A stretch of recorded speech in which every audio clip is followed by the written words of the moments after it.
എൻ്റെ ഈ വീഡിയോ കാണുന്നവർ സബ്സ്ക്രൈബ് ചെയ്യുകയും ഷെയർ ചെയ്യുകയും ചെയ്യണമെന്ന് അഭ്യർത്ഥിക്കുന്നു.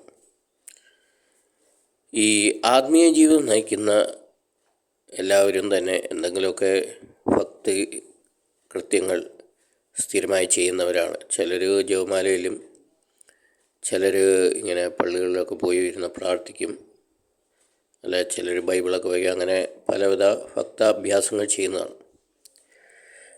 എന്നാൽ വളരെ അപൂർവം പേര് മാത്രമേ ഈ നിത്യാരാധന ചാപ്പൽ അല്ലെങ്കിൽ ദിവ്യകാരുണ്യ സന്നിധിയിൽ പോയിരുന്ന് പ്രാർത്ഥിക്കുന്ന ഒരു രീതി അങ്ങനെ ചെയ്യാറുള്ളൂ, അല്ലെങ്കിൽ അങ്ങനെ പോയിരുന്ന് പ്രാർത്ഥിക്കാറുള്ളൂ.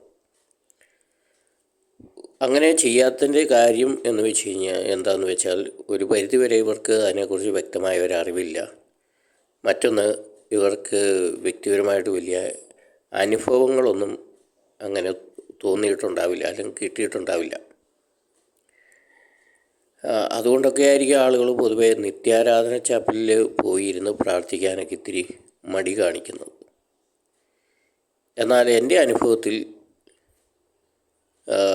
ഈ നിത്യാരാധന ചാപ്പൽ അല്ലെങ്കിൽ ദിവ്യകാരുണ്യ സന്നിധിയിൽ പോയിരുന്ന് പ്രാർത്ഥിക്കുന്ന അത്രയും സന്തോഷകരമായ ഒരു അനുഭവം മറ്റെവിടെ പോയാലും എനിക്ക് അങ്ങനെ തോന്നാറില്ല. എന്ന് വെച്ച് കഴിഞ്ഞാൽ, ദിവ്യകാരുണ്യ സന്നിധിയിൽ പോയിരിക്കുമ്പോൾ ശരിക്കും സ്വന്തം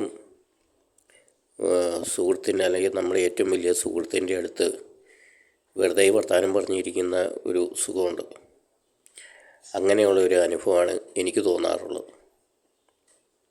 അല്ലെങ്കിൽ നമ്മളൊരു എപ്പോഴും ഈ ക്ലബ്ബിൽ പോയിരുന്ന് സുഹൃത്തുക്കളുമായിട്ടൊക്കെ വർത്തമാനം പറയുമ്പോൾ ഉണ്ടാകുന്ന ഒരു വലിയ ആനന്ദമുണ്ട്.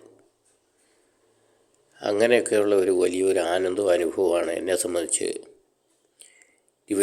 ദിവ്യകാരുണ്യ സന്നിധിയിൽ പോയിരുന്ന് പ്രാർത്ഥിക്കുമ്പോൾ ഉണ്ടാകുന്ന എൻ്റെ ഒരു അനുഭവം ഇങ്ങനെയാണ്. ആളുകൾക്ക് ഈ ദിവ്യകാരുണ്യ സന്നിധിയുടെ അല്ലെങ്കിൽ ഈശോയുടെ അടുത്ത് പോയിരുന്ന് പ്രാർത്ഥിക്കുന്നതിൻ്റെ ആ ഒരു ആത്മീയ കൃപയെക്കുറിച്ച് വലിയ അറിവൊന്നുമില്ല, അല്ലെങ്കിൽ അങ്ങനെ പലർക്കും വലിയ അനുഭവങ്ങളൊന്നും തോന്നാറില്ല. ഞാൻ ഈ ദിവ്യകാരുണ്യ സന്നിധിയിൽ പോകാൻ ഇങ്ങനെ സ്ഥിരം പോകാനായിട്ടുള്ള കാരണം, അതിന് പിന്നിൽ എനിക്ക് ഒരു അനുഭവമുണ്ട്. ആ അനുഭവം ഞാൻ നിങ്ങളുമായിട്ട് പങ്കുവയ്ക്കാം. അതൊരു പക്ഷേ നിങ്ങൾക്ക് കഴിയുന്നത്ര ദിവ്യകാരുണ്യ സന്നിധിയിൽ പോയിരുന്ന് പ്രാർത്ഥിക്കാനൊക്കെ ഒരു പ്രചോദനമായേക്കും എന്ന് ഞാൻ വിചാരിക്കുന്നു. ഞാൻ ഒരു 10ാം ക്ലാസ്സൊക്കെ കഴിഞ്ഞ് PDCക്കൊക്കെ പഠിക്കുന്ന സമയത്ത് ഈ നിത്യാരാധന ചാപ്പലുകൾ അന്ന് വലിയ ധാരാളമൊന്നുമില്ല. അപ്പോൾ അങ്ങനെ ഉള്ളിടത്ത് ഞാൻ വെറുതെ പോയി 5 മിനിറ്റ് പോയി പ്രാർത്ഥിക്കാൻ പോകുമായിരുന്നു. അപ്പോൾ അങ്ങനെ ഈ പോകുന്ന സമയത്ത് ഈ നിത്യാരാധന ഉള്ളിലേക്ക് ഞാൻ കാലെടുത്ത് വെക്കുന്ന സമയത്ത് തന്നെ എൻ്റെ ഹൃദയത്തിലൂടെ വലിയൊരു പ്രകാശശക്തി ഇങ്ങനെ തുളച്ച് കയറി കടന്നു പോകുന്ന ഒരു അനുഭവം എനിക്ക് മിക്കപ്പോഴും തോന്നുമായിരുന്നു. ആ ഒരു അനുഭവം ഒത്തിരി നേരമൊന്നും നോക്കിയാൽ ഒരു സെക്കൻഡിനുള്ളിൽ ഇതെല്ലാം കഴിയും. അപ്പോൾ ആദ്യമൊക്കെ ഞാൻ വിചാരിച്ചിരുന്നത് ഇതൊക്കെ എൻ്റെ കേവലം വെറും ഒരു തോന്നലായിരിക്കും, അല്ലെങ്കിൽ ഇങ്ങനെയൊക്കെ ഒന്നും വന്നതായിട്ട് അല്ലെങ്കിൽ ഇങ്ങനെയൊക്കെയുള്ള അനുഭവങ്ങളൊന്നും അധികം അങ്ങനെ കേൾവിയില്ല. അപ്പോൾ അങ്ങനെയൊക്കെ ഞാൻ വിചാരിച്ച് ഞാനിങ്ങനെ പോവുകയാണ്. അപ്പോൾ ഞാൻ അവിടെ പോയി കുറച്ച് നേരമൊക്കെ ഇരുന്ന് പ്രാർത്ഥിക്കും. അപ്പോൾ അങ്ങനെയൊക്കെയാണ്. അപ്പോൾ ഇത് ഞാൻ ആ കാലഘട്ടങ്ങളിൽ എപ്പം എവിടെ ഏത് നിത്യാരാധന ചാപ്പലിൽ കയറിയാലും അന്നേരം എനിക്ക് അങ്ങനെയൊക്കെ ഈ അനുഭവങ്ങളുണ്ടാവും. പക്ഷേ ഇതെന്തുകൊണ്ടാണ് ഇങ്ങനെ ഉണ്ടാകുന്നതെന്ന് എനിക്കറിയത്തില്ല. ഇതിനെക്കുറിച്ച് വ്യക്തമായിട്ട് ചോദിക്കാനും അതിനെ പറ്റിയ ആൾക്കാരെ ഒന്നും ഞാൻ കണ്ടില്ല. പിന്നെ അഥവാ ഇനിയിപ്പോൾ ആരോടും ഇങ്ങനെയുള്ള ഈ അനുഭവം പറഞ്ഞാൽ അവർ പറയുന്നത് ഇങ്ങനെ തോന്നലാന്നൊക്കെ പറഞ്ഞ് നമ്മളെ കളിയാക്കുകയൊക്കെ ചെയ്യുമല്ലോ എന്നൊക്കെ കരുതി ഞാൻ പിന്നെ ഈ കാര്യങ്ങൾ അധികം വലിയ ശ്രദ്ധിച്ചില്ല. പക്ഷെ പിന്നീട് ഒരു ദിവസം പിന്നെ ഒരു വർഷം കഴിഞ്ഞ് ഒരു ദിവസം എൻ്റെ ഒരു സുഹൃത്തിൻ്റെ വീട്ടിൽ ചെന്നപ്പം അവിടെ പണ്ടുണ്ടായിരുന്ന ഒരു ബുക്കാണ് മനോരമ ഇയർ ബുക്ക് എന്ന് പറഞ്ഞ് ഭയങ്കര ഒരു ബുക്കുണ്ട്. ആ വർഷത്തെ പ്രധാന സംഭവങ്ങളെല്ലാം ക്രോഡീകരിച്ച ഒരു ബുക്കാണ്. അപ്പോൾ അങ്ങനെ ഒരു ബുക്കിനകത്ത് ഒരു കോളം കിടക്കുന്നു. അതിൻ്റെ അകത്ത് ചോദിക്കുന്ന ചോദ്യം ഇതാണ്. അത് വേദങ്ങളെക്കുറിച്ചുള്ള ഒരു സംശയമാണ് ആ ഒരു കോളത്തിൽ എഴുതിയിരിക്കുന്നത്. എന്തുകൊണ്ടാണ് ഈ മറ്റൊരു വിശ്വാസപ്രകാരം ആണുങ്ങൾ അല്ലെങ്കിൽ അവരുടെ വിശ്വാസ കാര്യങ്ങൾക്ക് വേണ്ടി പോകുമ്പോൾ ഷർട്ടിടാതെ അവരുടെ ആരാധന സ്ഥലത്ത് കയറുന്നത് എന്ന് ചോദിച്ചു. അതാണ് ചോദ്യം. അപ്പം അതിൻ്റെ അകത്ത് പറഞ്ഞിരിക്കുന്ന മറുപടി ഇങ്ങനെയാണ്: ഈ വേദങ്ങൾ പ്രകാരം പുരുഷനിൽ ദൈവീയ ശക്തി പ്രവേശിക്കുന്നത് അവൻ്റെ ഹൃദയഭാഗത്താണ്. അതുകൊണ്ടാണ് അങ്ങനെ ഷർട്ടൊന്നും ഇടാതെ ഈ